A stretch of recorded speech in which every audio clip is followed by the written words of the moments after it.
Hello, everyone. Welcome to Roadmap 54, the podcast that talk about Africa and what African people are doing across the continent. Today episode, we are going to visit the southern part of Africa, and we are going to visit Namibia. I have with me few curiosity about this amazing country.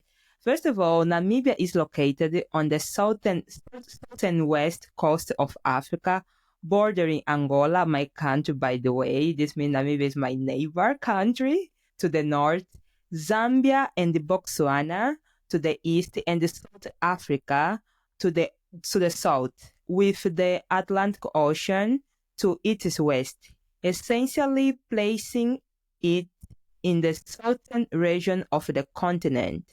Namibia was the first country to include environmental protection in its constitution, and Namibia is the second least densely populated country in the world after Mongolia. The Namib Desert is the world's oldest desert, estimated to be around 8 million years old. Wow. As we can see, Namibia have a lot of things to do, and for me, I think it's a beautiful country and it's a very good place to do tourism and for those that they want to go to Namibia, they can go.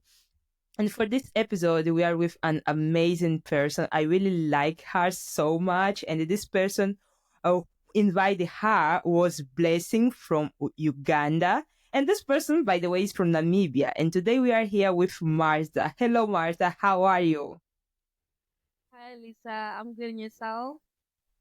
I'm fine too. Tell me, how is Namibia today? How's the weather, the time? Right now it is 6 p.m. The weather is really hot. As you know, we are a semi-arid country, so it's always hot this side. But we've been receiving some good rain these days. I think it's because of the weather patterns that have been going on in Southern Africa. But all in all, we're doing well. Thank you for asking. Oh, great. This is amazing. Martha, tell me something.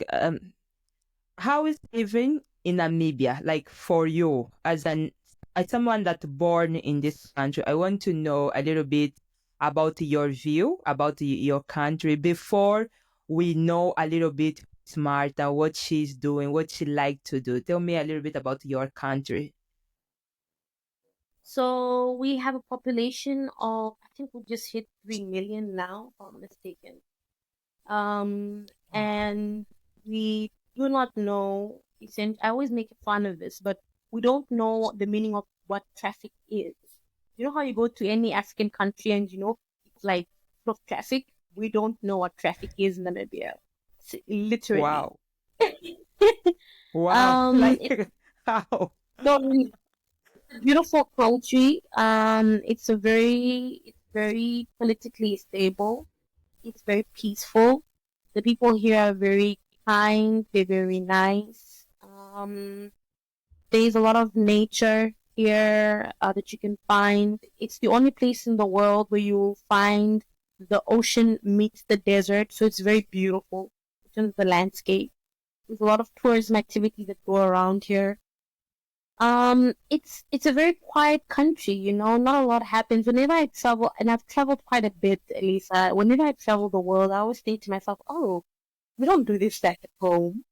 We don't do that and this and I'd like to say we're very, I don't want to say boring, but we're very chilled individuals. We're not as Yeah. exciting as West or East Africa or as exciting as our neighbors in Angola or Zambia, Botswana or South Africa.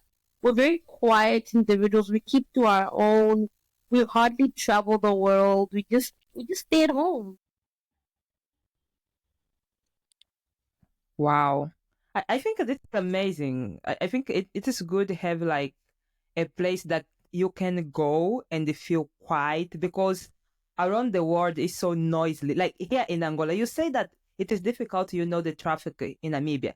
In Angola, the traffic is crazy. Mainly if you are in the capital, Luanda, it is, God, you can spend like 1 hour, 2 hour, 3 hour in the traffic. If it is like a bad day, oh God, like it is very difficult. I really need to go to Namibia. I really need to go Really, there. really, I've invited you before. You really need to come. I went to Kenya. One of the trips I took to Kenya, and it wasn't even like 300 meters, and it took like 2 hours, and I was like, "What?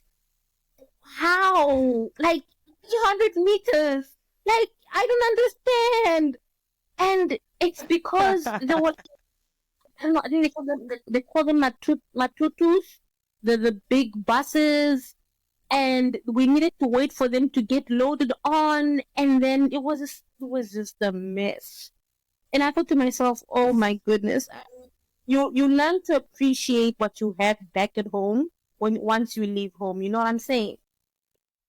Yes, I know. I really know. I really know. Wow. But let me know something. Here in Angola, and I think I never searched about this, but when it was on Google, try to look for, I found that in Namibia, the desert is this. It is Namib Desert, right? Is how you call the desert there? Yes, we got the Namib Desert and the Kalahari Desert. Okay, let us talk about the Namib Desert. Do you know that here in Angola we have a that we call Namibia, Namibi. In this case, like I'm already Yes, confused. We have the we have a province here because like Angola is divided by province, and yes, we yes, have a province that we call Namibi. It's like the province of Namibi here in Angola, and yes, we have, I think, part of the Namib Desert is in Angola too, because it's how we call the desert. Yeah, the desert of Namibi, and yes, yes, yes, yes, the same thing that you have in Namibia. Like it's because we are neighbor. The yes, same thing that you can see in Namibia, we see here in Angola, in Namibi province, like the sea and the desert like together and doing that amazing landscape. And we'll have in Namibi province we have it is like a plant we call Welwitschia mirabilis. I don't oh, know yes, if it is the same. yes, It is the same. we do. I'm Yes, half Namibia and I don't know, and you are from yes, Angola. yes, we do. We And do. We have it as wow, well. wow. And The oldest, I was like, the oldest okay, place in the world. yes. I was getting a little Yes. bit confused, and I was like, okay, this is the same as what we have here. And by the way, um, going to the province of Namibi here in Angola is one of the beautiful place that you can visit across the country. And I think it is the same as going to Namibia. You have like all the desert, like all that beautiful place. It's like extended across the both country, and it is amazing to know. I mean, I would love to come see it. I haven't even toured the whole of my country, but I'm so one of my dreams is to tour the whole of Africa. I want to go to all the states across Africa. But I've told myself that before I do that, I also need to be able to go across my country to see the beauty that it has because Namibia is so huge. But we're so little in terms of population. It's so funny. It's Yes. really, really funny. 3 million Wow. people. Netherlands, Yeah. 820,000 square Wow. kilometers. It's crazy. Wow. Wow. Wow. Like, tell me something. The most part of the people, they live in the capital, or like how it's work for you? Because, for example, here in Angola now, I think the most part of the people, they're living in Luanda. We have the capital, and this is our economical city. And all people, they come here to make money, to try their life, like try new opportunity and etc.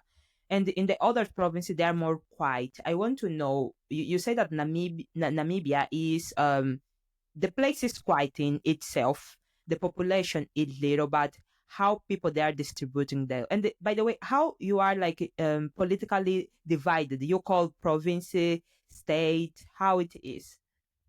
So we call them regions, and we've got 14 regions in Namibia. And how it works is that almost last time I checked, this was 300,000 individuals live in the center of Namibia, which is called the Khomas region, which is essentially the economic center in a city called Windhoek. That's kind of where people migrate to when they come here to come look for jobs, just kind of like what people do when they go to Luanda. But the majority of the people live in upstate country, where it's in the north, the northern parts of Namibia, and that's Sati or Shana region, Zambezi, Kavango region. That's where the majority is. Oh, great. I didn't know about this. I think it is amazing. And now, Martha, we are talking about Namibia. I want to know more about this person from Namibia. Who is Martha? What she does? What she like to do? Like, tell me more about you. Tell me more about this. Like, I really like you so much. You are that kind of person that when you are around of the others one, you make them feel good. You're really cute. Like, you really Thank make you. people feel like good, feel accepted. Your way of talk, like how do you treat people, it is very amazing. Thank you so much, Alisa. We try. One of the mottos in my life that I have is that you should do to others as you would want to be done unto yourself. Essentially, it means that if you want to be talked to in a nice way, then talk to people in a nice way. If you want to be treated fairly, then treat people fairly. That's how I believe. And what I can say about myself, I come from a family of we used to be four. Now we're three. I've got two younger brothers and myself. My parents are married. My stepmom and my dad. I professionally I'm an economist. I studied economics. I did this all the way up until my master level. I did my master's in the UK. I love economics. I think that economics explains why it's kind of like a rationale as to why people do what they do. And the reason why I love this is because it's a good way to inform us on how we can change the world if we understand people better. You know what I'm saying? And the world is Yes. so messed. You want to find out if this is how people are responding and reacting, then maybe this is how we can help them, and this is how we can respond to helping them and making their lives a better place. And I feel that at the time when I chose economics, this was the best choice of my life, and it still is the best choice of my life. I don't have any regrets at my age. Um, what do I do, and how did me and Elisa meet?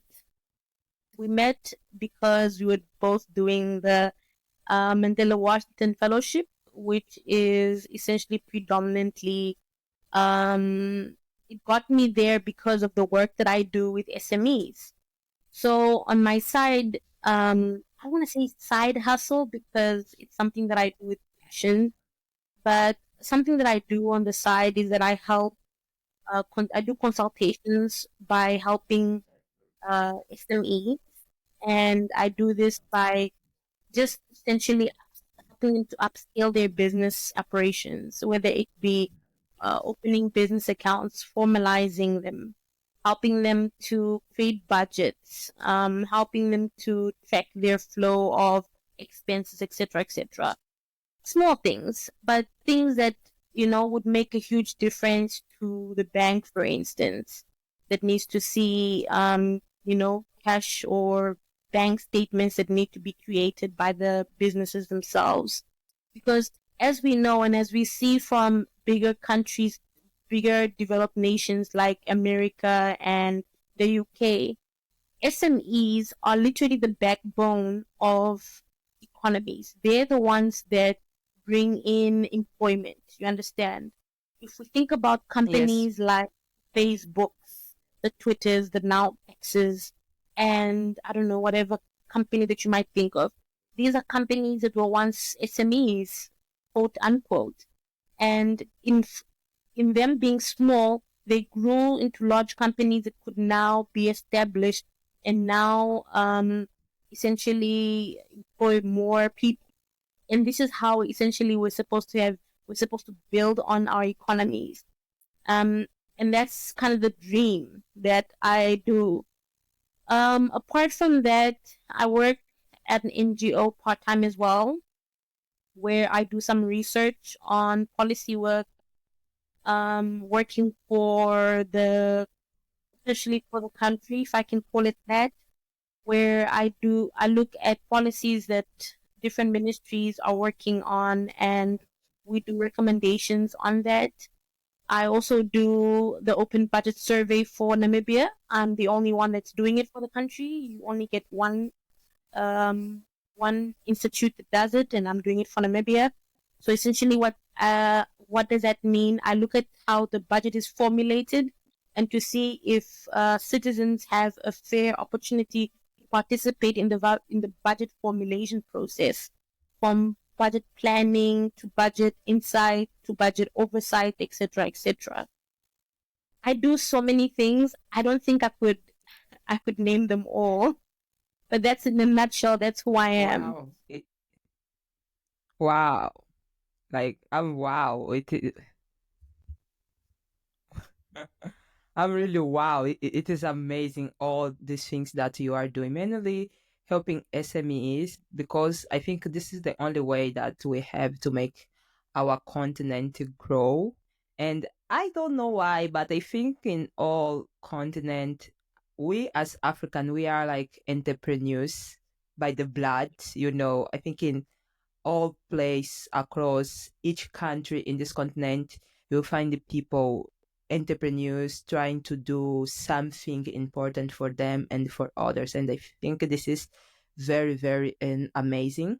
And Martha, tell me a little bit about how was for you like studying in UK economist and come back home and try to maybe compare or balance how the economy is there in European countries, uh, equal to African country, and particularly Namibia. We know like Namibia is one of the most Pacific country in the continent, like really, really one of the most, or maybe the most Pacific country across the continent. I don't know for you, like how was the experience? Look to the numbers, look to the economy in general way. Yeah. So, it was very interesting for me because I went through during the pandemic. So I went through, that was 2020, was the end of 2020, going into 2021. It was a very, very challenging time for the world as you know it. And it was very challenging for us as well because we had to do everything online. And we were forced. I went there with a scholarship, with Chevening scholarship. I don't know if you're familiar with Chevening. I went there with the Oh, Chevening yes. scholarship, and yeah, by the British government. Chevening is by the British government, and I went there in December 2020, and it was hectic because they were put in lockdown level 5, and we were doing school online, and we were not allowed to travel to our destinations. So we were confined into small spaces. And I don't know if you know this, but and this is one of the things that we as Africans need to be very, very thankful of. When we think of developed nations, we think, oh wow, I want to go work there, I want to go stay there. But the reality is, these people live in very small apartments that are like matchboxes, and you think, oh, it's so beautiful to be there, but the reality is, it's so hard because for your mental health, it's so difficult because you live in such a small, confined area. As for us, when we are here back at home, we're so used to living on farms that are huge. We're so used to living in these huge mansions. They're not mansions, but these huge houses that have got so much space, and they don't have that because of the land space in Europe, of course. But anyways, what were some of the things in terms of contrast that I came to pick up between the two countries? the level of education there is remarkable. It's amazing. Like, uh, I love academia. I love learning. I love picking up a book. I love, I love getting to know things, debating. Where I come from in my country, to pick a debate with a lecturer, it's like you are, how do I say, what's the word, or what's the Like phrase? disrespectful? It's like you're being disrespectful. It's like you're challenging them. But back there in Europe, Uh-huh. it's the complete opposite. Like, they want you to call them by their first names. They don't care if they're professors or Yeah. doctors. They want to call him. He wants you to call him Tom instead of professor.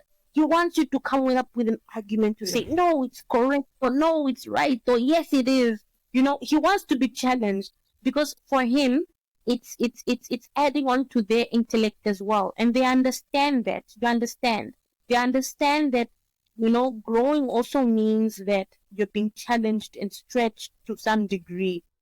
And so that for me was very, very interesting to say that, oh, so in academia this side is different. It's not like here at home where you must be quiet, you take whatever the lecturer says and just keep quiet. But in terms of the economy, with the question in regards to the question that you asked about how's the economy there is booming. You go there, you start to observe what you can do differently back home. Like, for instance, one of the things that I picked up is that everything is digital. Literally, you can open up a bank you can open up a bank account from your cell phone. Literally, I didn't have to go into a bank branch. I didn't have to go into a location to go open up a bank to take statements or whatever. I just needed to take a video. I just needed to take a picture of my passport, and they sent me a card, and it was done. Literally, it was so fast. It was within 3 days. It, and for me, that's efficiency. Like, the developed nation is an epitome of efficiency, which is where we as Africans need to go. Now, the nations that are already doing this are nations like Kenya and nations like South Africa and nations like Nigeria. But the rest of us, we need to catch up, especially if we want to be into the fourth industrial revolution. We need to be able to catch up. Uh-huh. Yeah. Well, this is true. We really need to start running. We're still using a lot of physical paper. And I think maybe for some African country, the idea of technology, I will not say is scare, but it is a difficult reality. We are getting there, but we are getting there so slow. And I think another problem that we have is the education.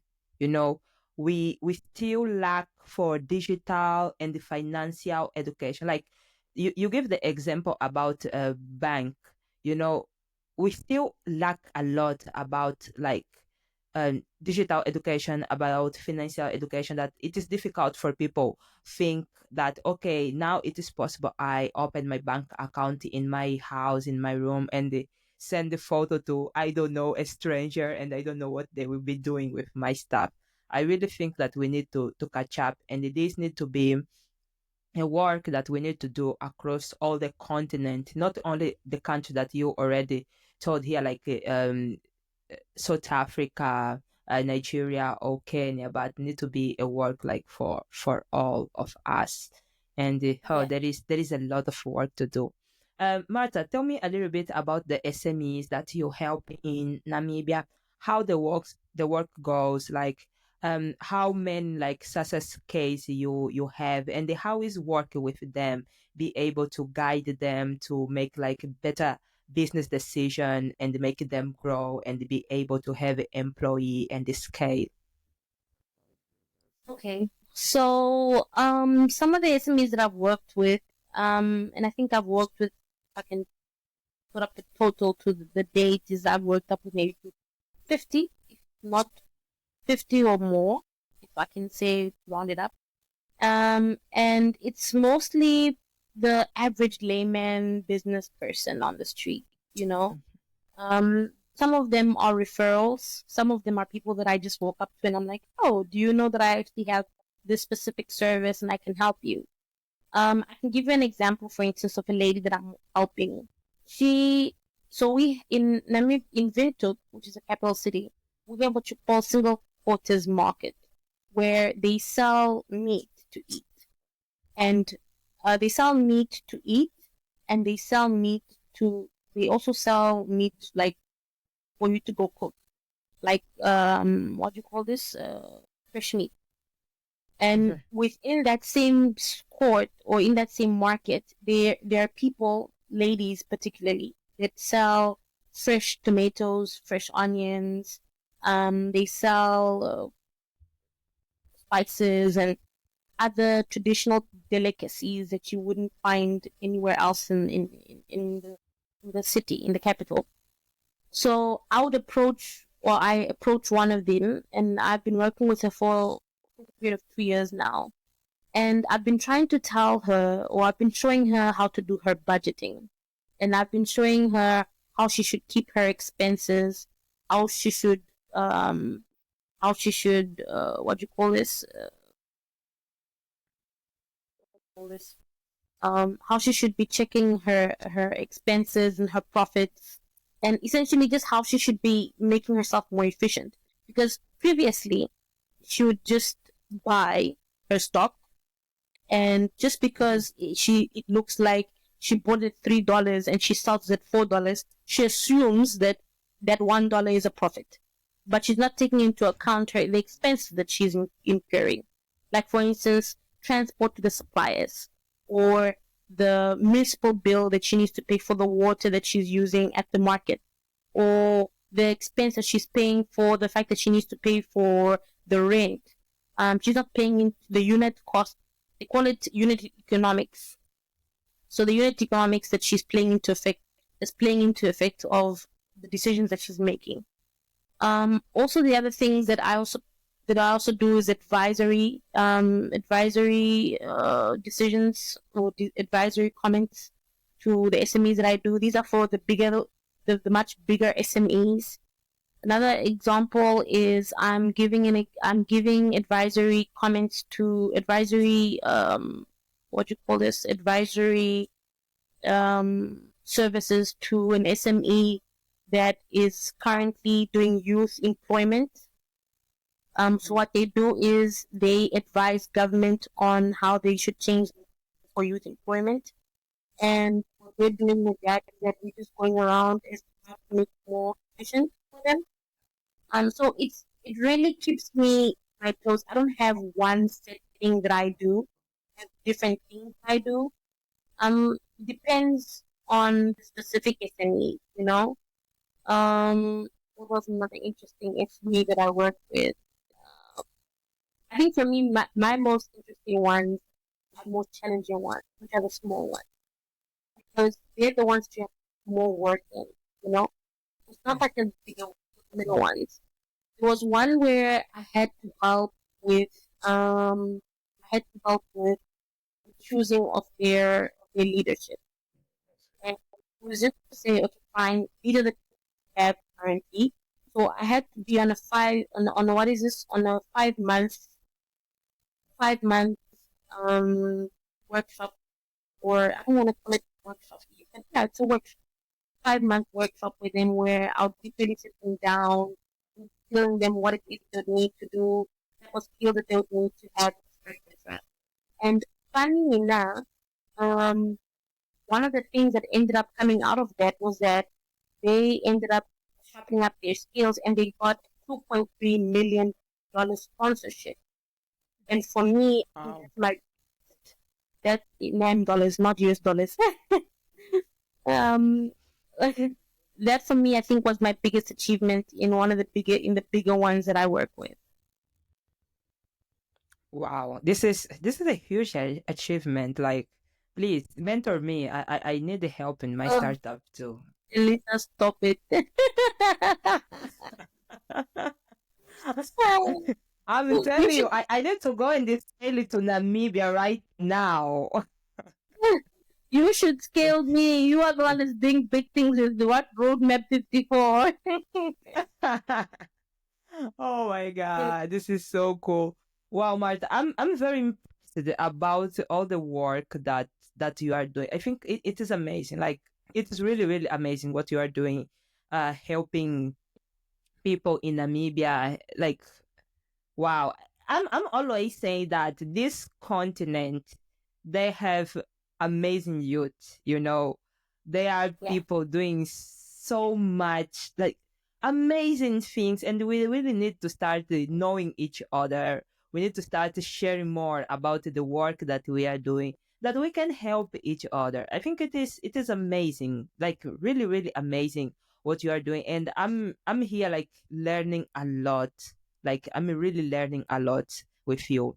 Um, Martha, when in our preview episode with Blessing from Uganda, I asked her, and I will ask you at the end. I asked her like, Bless, I want you to invite someone from the podcast, and Bless for okay, I want Martha. And one of the things that you make me like call you is to talk a little bit about few ideas that we share when we was in participating in Mandela Washington Fellowship program studying at Notre Dame University. And I remember a little bit that one of your idea was start a tourism company, and Yes. Namibia is a beautiful place to do to have to have a tourism. Namibia is like such a beautiful place, and I want to know more about this idea. Like you are working on it, you are still in thinking on it. You Yes. want like to It is share a little bit full, what do you want to do? yes, it is in full swing. So just to give context, Namibia's tourism sector is one of the top five benefit most benefiting sectors in the country. Like in the sense that it contributes the most to the GDP of the economy. It really does really, really well. We get over a Wow, million tourists from Europe alone on a yearly basis. That's just from Europe. We're not talking about the wow, Americas. We're not talking about the Africas. We're not talking about anywhere else. We're not talking about Australia. We're talking about Europe alone. So we're doing pretty well in terms of tourism. So this has always been a dream of mine to always start something in terms of the tourism sector. But my my dream was a bit. I needed to. It was a bit too broad, and I needed to kind of bring it down to a singular, how can I say, perspective. I wanted to open up what you call a social enterprise. But I didn't just want to create a business where you're just bring out profit and that's all. And I think going to the Mandela Washington Fellowship, helped me hone onto this and to say this is how you can set up a social enterprise. These are different types of social enterprises that you find around the world. These are the benefits to the community, etc., etc. Like, and the reason why I did this is because we've got a lot of marginalized communities in Namibia.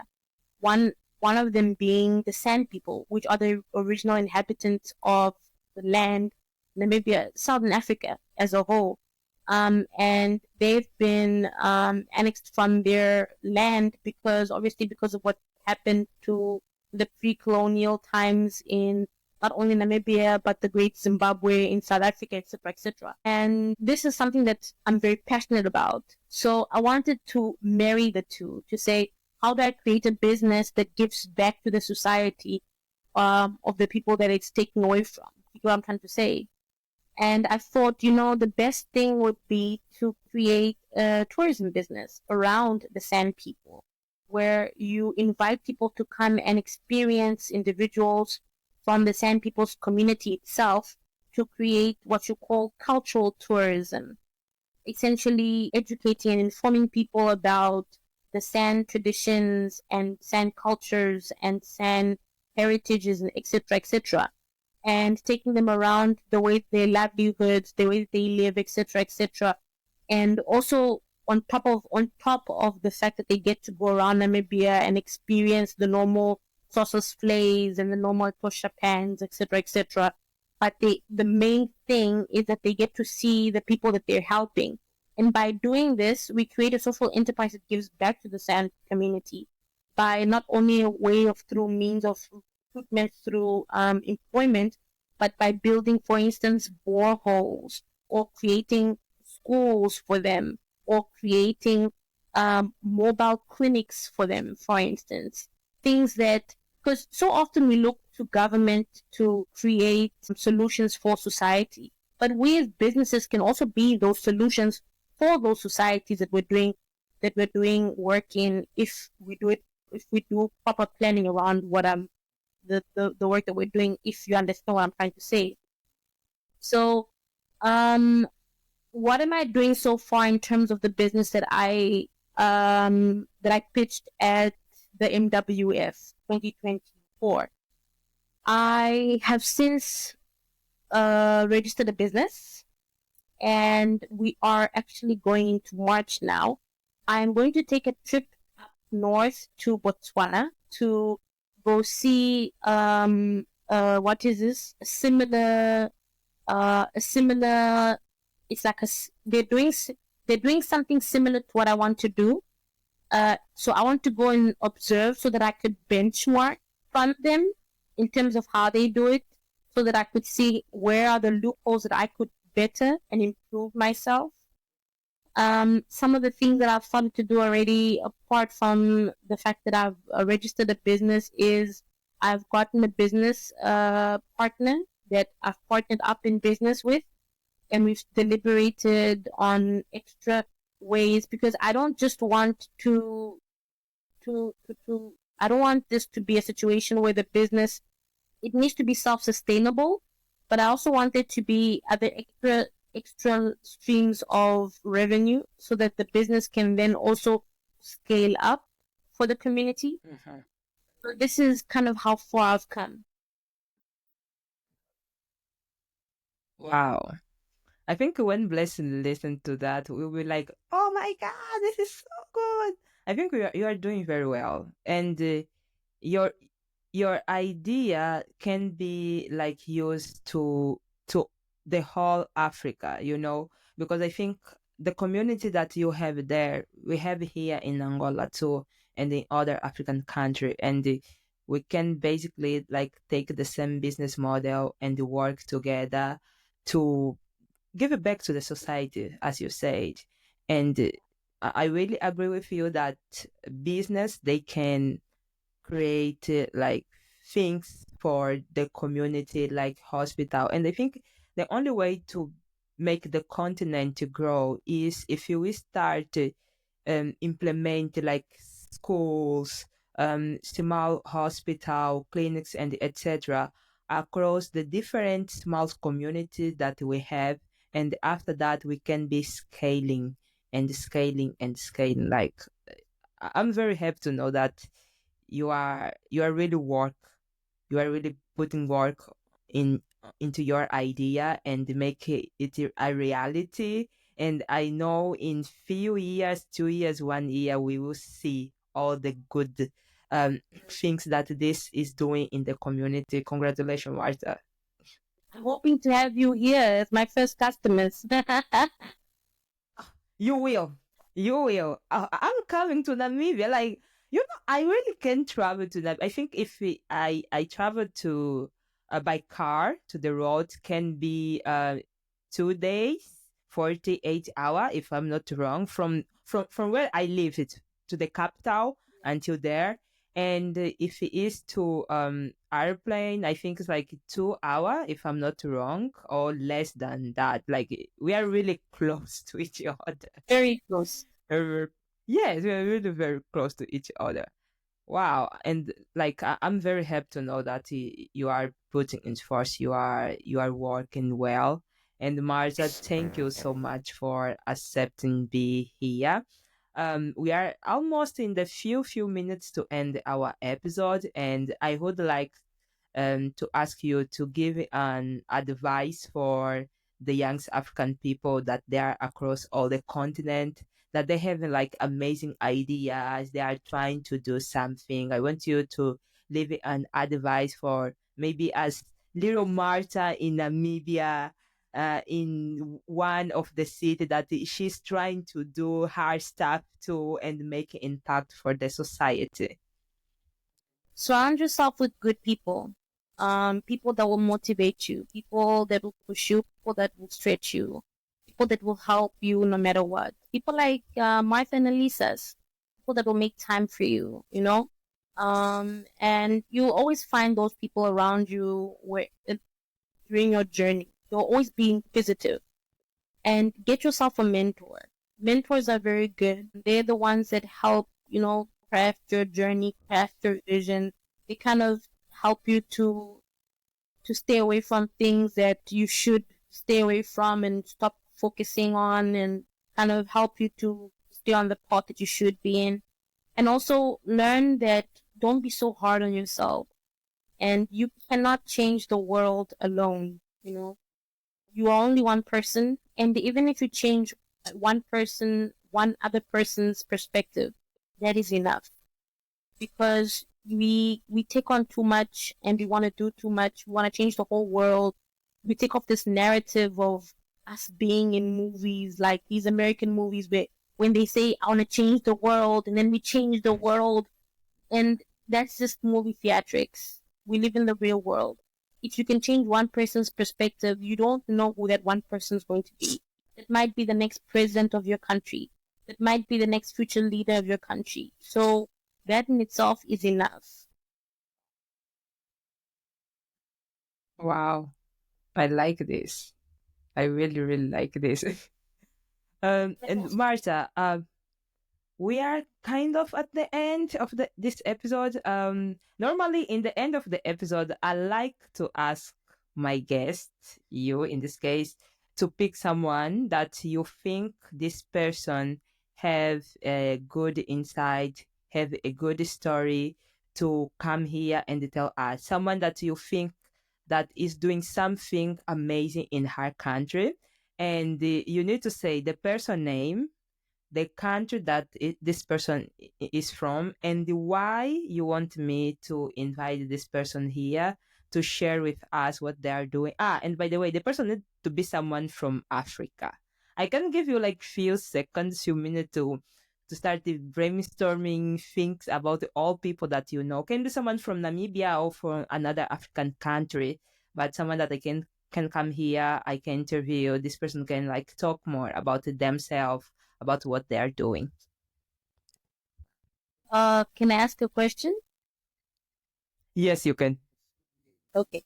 Have you had Kenya before? Not yet. Not yet.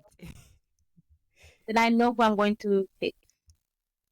Okay. I Perfect. I would like to nominate Robert, and the reason why I'm Robert is from Kenya, and he was in my NWF 2024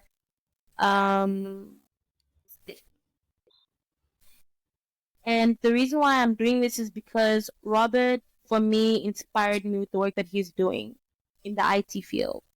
And especially in today's world where IT is essentially what revolutionizes everything that moves in terms of our day-to-day life. This is an aspect that we need to better understand.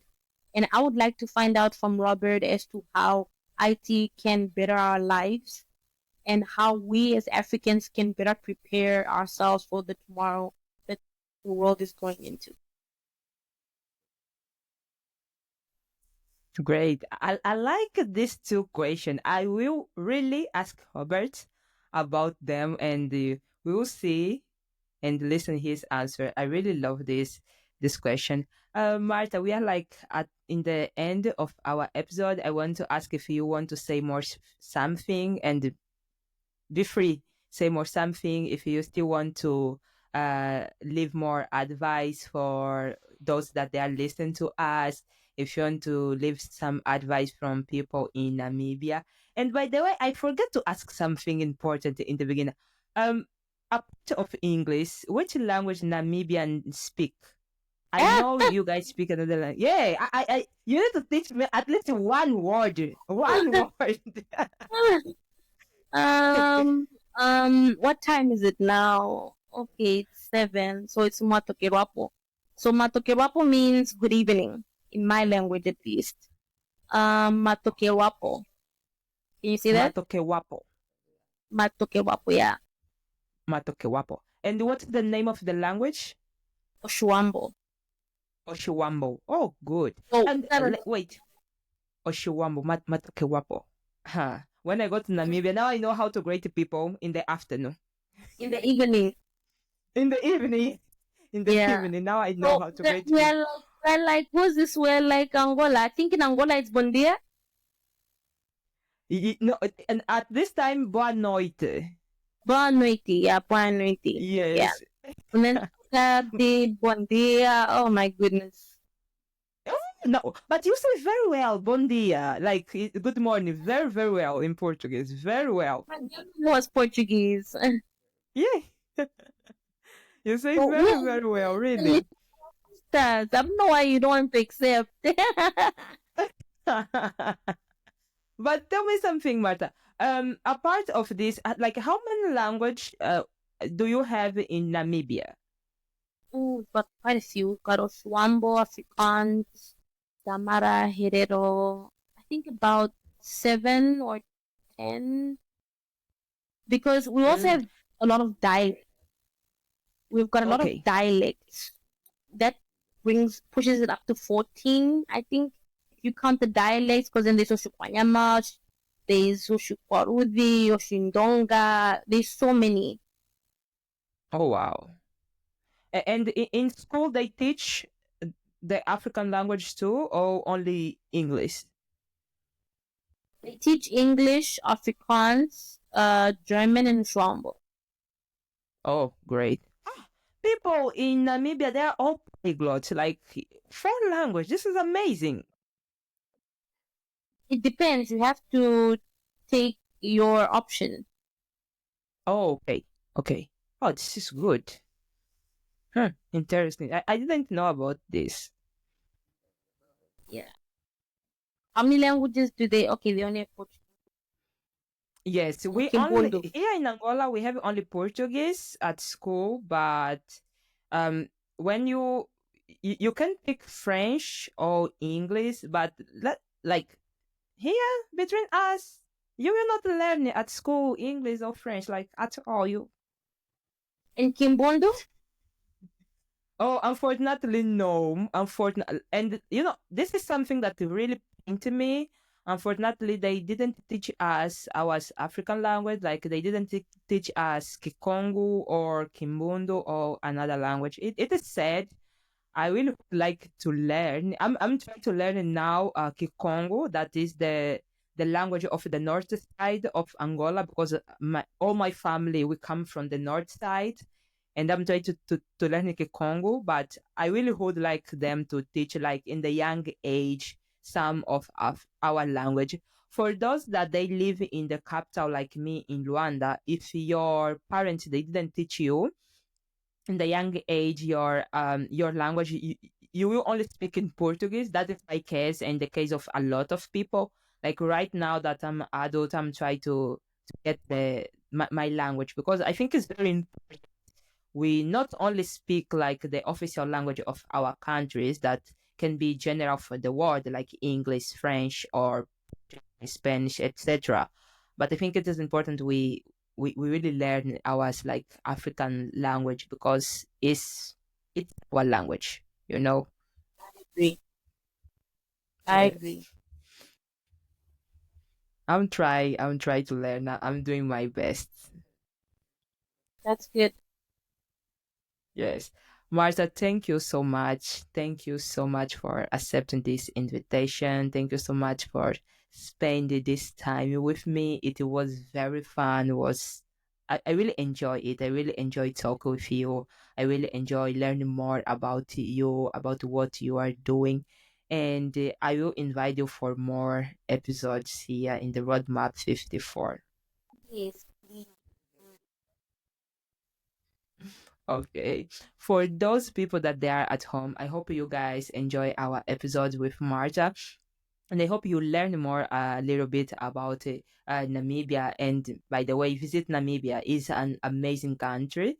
I will visit Namibia, and as like Marta said, in my list, I really want to know all the African countries to be able to go there. And of course, I want to know more about my own country. Until the next episode, bye bye. Bye bye, Marta. Bye bye.